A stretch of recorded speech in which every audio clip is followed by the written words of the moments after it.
Hey, good morning, YouTube. Today on my 2001 Ford F350, the power steering let loose on it.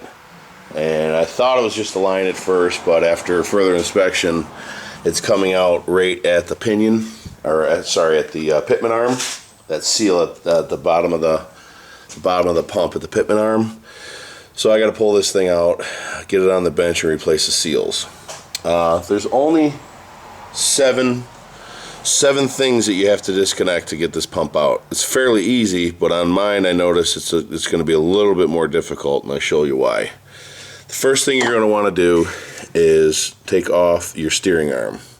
It's this bolt right here, and the way it works is once you pull this bolt right out, that steering arm is on a spline, and you'll be able to just slide it up and off the pump. So we'll get to that in a second. But anyways, you got to pull that bolt right out, and then this arm with a pry bar, just slide it right up and out of the way. The other two more fasteners are the high pressure line and the low pressure line. Now, I believe this is the high pressure line here. My low pressure line is pretty rotted, and I got these loose. In fact, they both came loose pretty good, but this is stuck to the line, and you can see how the line is all pitted.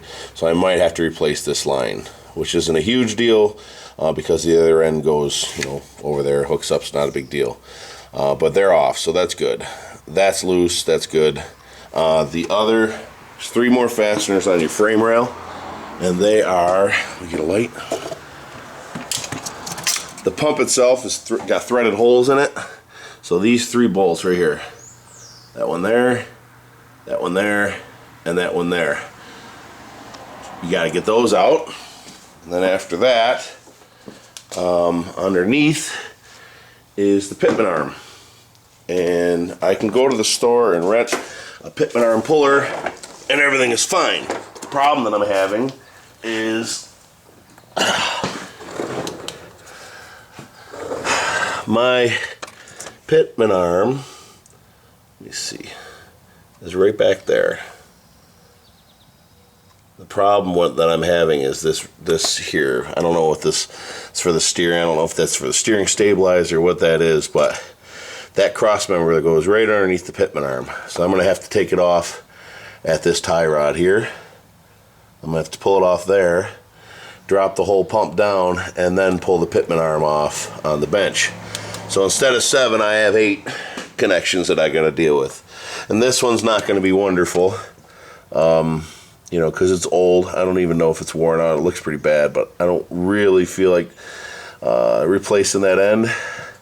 But I got to get the pin out of the top, or the cotter key out of the top, cotter pin out of the top, and then get that nut off, and hopefully I can get this off. So I'm going to go ahead and attempt to do that now. And as you can see, there's an oil just dripping. It's coming right out of the seal up underneath that Pitman arm. So I'm going to go ahead and tackle this for a little bit. Plow harness is in the way and everything. It's just a nightmare. But I'll get this apart and I'll get back to you. Alright, grab my Milwaukee 18 volt impact driver and got these 3 bolts right out. They just zipped right off, no problem. And then I was able to drop the pump onto the floor and then pull off that tie rod nut and just hit the end of the Pitman arm with a hammer right here, and it just popped right off. So now that it's up on the bench, I got to take this nut off. I think it's 1 1/8 and to get to the seal down here. And then once I get to that seal, we'll go up and I have to actually go rent the puller for this, and same place I'm renting the puller, I'll get the seal from. And then when I get back, we'll do that. So I'll show you. Okay, the nut's actually 1 5/16, so we'll zip this off here.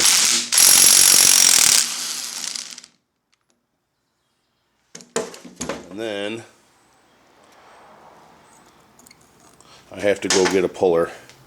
Well, I think I'm going to hit this with some heat a little bit and clean that out, get some penetrating oil in there, and make the puller's job a little bit easier. So I'll be back in a minute with the puller.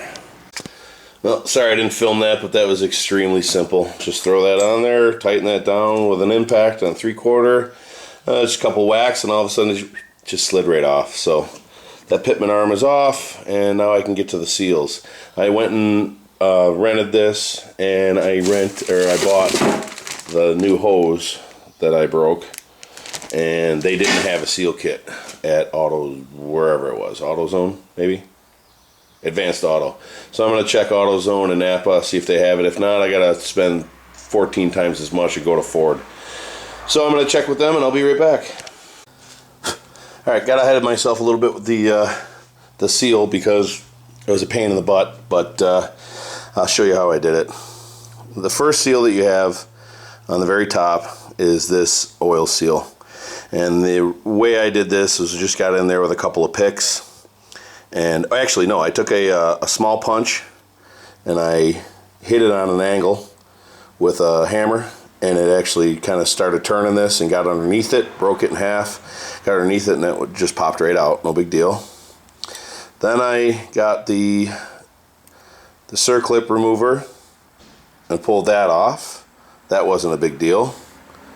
And then there was this I don't know, washer, spacer, whatever it was, that was down in there, and I thought that this was the last seal, but it's a washer. So after I tapped on it a few times, I saw it moving. I just took the pump, or sorry, the gearbox. I keep calling it a pump, it's the gearbox. I took the gearbox, flipped it upside down, and this fell off.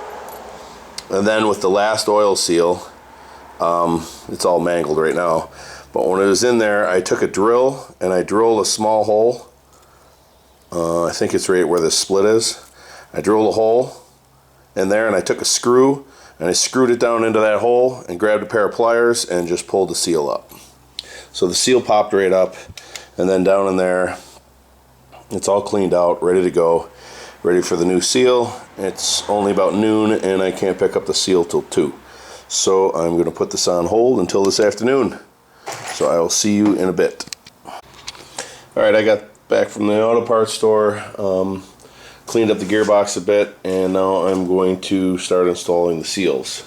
And the first one is the pressure seal, and that's going to be the open side, the spring side down. So that's going to go first in the hole. I'm just going to put some lube on this, and then I'll get a socket that fits the diameter of this, and then we'll go from there. So hang on. Alright, once that seal's in, it's time to put in the spacer. So I'll drop the spacer in, and then after that I'll put the C-clip on. So I'll get to that right now. Alright, now with all the seals in, it's time to go back over here and install this hose that I broke off the gearbox right here. So, no, this side. This side broke off, this side goes up into the pump. So with the gearbox out of the way, it's easier to get to the pump. I'm going to go ahead and install this, and then get this in position where it needs to be, up on top of the frame rail with the other one, and I'll be back. When you put the Pitman arm back on, it only goes on 4 ways. Alright, if you look at the spline, there's a space around four spots, and inside the Pitman arm there's a little,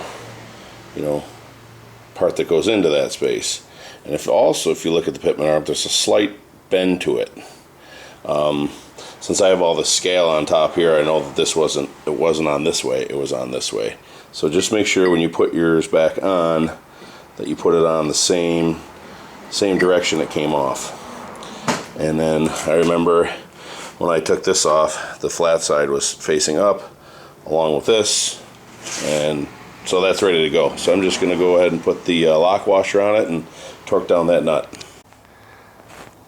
Alright, once those 3 bolts are fastened and torqued down, up here you can go ahead and reinstall the steering column or steering shaft. Like I said, that bolt here runs along this groove, so you need to get this hole lined up around that groove, and then you need to find your flat spot, which is on the top for mine, and that's where the flat spot is, on top of that gear. So I'm going to need 2 hands to get in there and put that on, but I'll show you that in a second. Alright, now with the steering column bolt tightened and the two lines tightened, I'm going to go ahead and fill up my reservoir. And then what I'm going to do is turn on the key and then turn the tires by hand, or turn the wheel by hand, back and forth real slow, because when you fire up the truck, that pump is just going to be spinning wide open, and with all the air in it, it's just going to froth up. So you just want to real slowly just fill up the reservoir and then back and forth with the tires, lock to lock, and get the fluid in and out, and then just keep filling it until there's no more air left in the line, and then you're ready to go. So I'm going to go ahead and make sure that bottom line is snug that I put on the pump, and then go ahead and fill up the reservoir and see what we got. So hang on. Alright, that's it. I got everything back together, tightened down. I went lock to lock with the wheels, the key on, just turn the steering wheel back and forth, get fluid through, and then fired up the truck and ran it lock to lock back through, and we're good to go. There's no leaks, everything seems to be good. So that's another one down. So if you could, please rate, comment, subscribe. Have a great day.